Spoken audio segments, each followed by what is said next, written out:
Good morning and welcome back to Shanti Kunj online classes. Children, we have already completed our chapter number 4, sorting material into groups. Today we do the exercise. So in the exercise we already completed tick the correct, fill ups, match the columns, every examples, one words, and now we are going to discussed about the long answers. So first one is what is material? Your answer is a material is a substance that is used for making an object. There are many kinds of material in the world. These material can be metal, glass, wood, cotton, plastic, paper or mud. The use of material depend on its properties. तो इसका answer इतना हो जाएगा. Second question, explain the different types of materials. You answer types of material, that is man-made material and natural material. So in man-made material you should write from the material which to plastic or nylon, and natural cotton to natural occurring material. Here. Question number 3, what is luster? Give 2 example of material that possess luster. Your answer is the surface of some material to called luster, and for example you should write copper, aluminum and iron, some example of metal. On the other hand is not a metal. Wood on the other hand is not a metal, so it is not have luster. Okay children, आपको copper two metal ही लिखना है, ये line आपको नहीं लिखनी है. Next, question number 4, differentiate between soluble and insoluble material. So your answer is material which dissolve in water is called soluble material. Material which do not dissolve in water are called insoluble material. One line, oxygen gas is soluble in water. ये example में आपको ये भी लिखना है.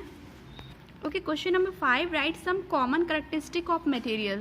Your answer is some common characteristic of material to our skin. Question number 6, what is classification?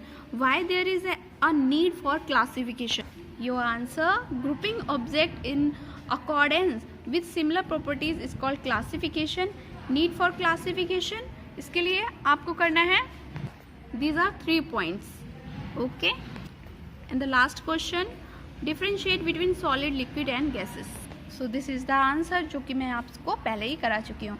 तो बच्चों यहाँ पर हमारा चैप्टर नंबर 4 कंप्लीट हो गया है.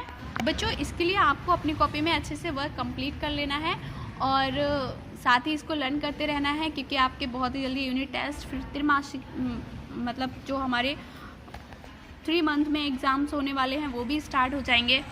तो चलिए आज हम इंट्रोडक्शन करते हैं chapter number 5, separation of substances. यानी जो भी सब्सटेंस होते हैं उनको सेपरेट यानी अलग करने के बारे में हम इस चैप्टर में पढ़ेंगे. हमने बहुत सारे अलॉय पढ़े थे, अभी मेटल्स के बारे में हमने जाना था, बट वो जो मेटल होते हैं अर्थ से क्या हमें प्योर फॉर्म में मिलते हैं? तो ऐसा नहीं होता है, हमें वो प्योर फॉर्म में नहीं मिलते, वो उनमें बहुत सारे मिक्सचर होते हैं. तो इन मिक्सचर को हमें सेग्रीगेट करना होता है, सेपरेट करना होता है, इसके बाद हमें वो एग्जैक्ट मटेरियल मिल पाता है. तो इस चैप्टर में हम इसी के बारे में जानते हैं. तो first one is mixture. Mixture क्या होता है? मटेरियल विच कंटेन 2 और more substances in any proportion are called mixture. तो वो मटेरियल जिसमें 2 या 2 से ज़्यादा सब्सटेंस हों, कोई भी भले ही उनका प्रोपोर्शन कितना भी हो, कोई ज़्यादा हो सकता है कोई कम हो सकता है, तो उसे हम मिक्सचर ही कहेंगे, मिश्रण कहेंगे, जिसे हिंदी में मिश्रण कहते हैं. Does any mixture contain 2 or more different kinds of particles? तो इसी तरह से कोई भी मिक्सचर हुआ उसमें 2 या 2 से ज़्यादा पार्टिकल्स हो सकते हैं. अब मिक्सचर में भी सॉलिड, लिक्विड और गैस. तो मिक्सचर सॉलिड भी हो सकता है, लिक्विड भी हो सकता है और गैस भी हो सकता है.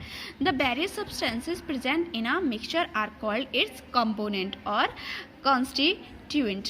तो जो भी हमारे बहुत सारे सब्सटेंस ऐसे होते हैं जिनमें मिक्सचर प्रेजेंट रहते हैं उनको उसके कंपोनेंट कहते हैं. जैसे कि अगर हम गोल्ड की बात करें तो हमें गोल्ड प्योर फॉर्म में नहीं मिलता, उसमें क्या मिल सकता है, उसमें कॉपर मिल सकता है, उसमें ब्रास भी मिल सकता है, तो ये उसके कंपोनेंट कहलाएंगे. Got it. Okay, for example, in a mixture containing sugar and sand are called the constituent of this mixture. तो जैसे कि हमारे पास में शुगर और सैंड का अगर कोई मिक्सचर है तो उसमें शुगर और सैंड हमारे क्या हो जाएंगे, कॉन्स्टिट्यूंट कहलाएंगे उस मिक्सचर के. Each constituent of a mixture retains it's property, और हर कॉन्स्टिट्यूंट की अपनी खुद की एक प्रॉपर्टी होगी. ओके चिल्ड्रन, तो नेक्स्ट हम classification of mixture next class में करते हैं. इतना आपको फिर से और रीड करना है. सो मिलते हैं नेक्स्ट वीडियो में. Till then bye bye, take care.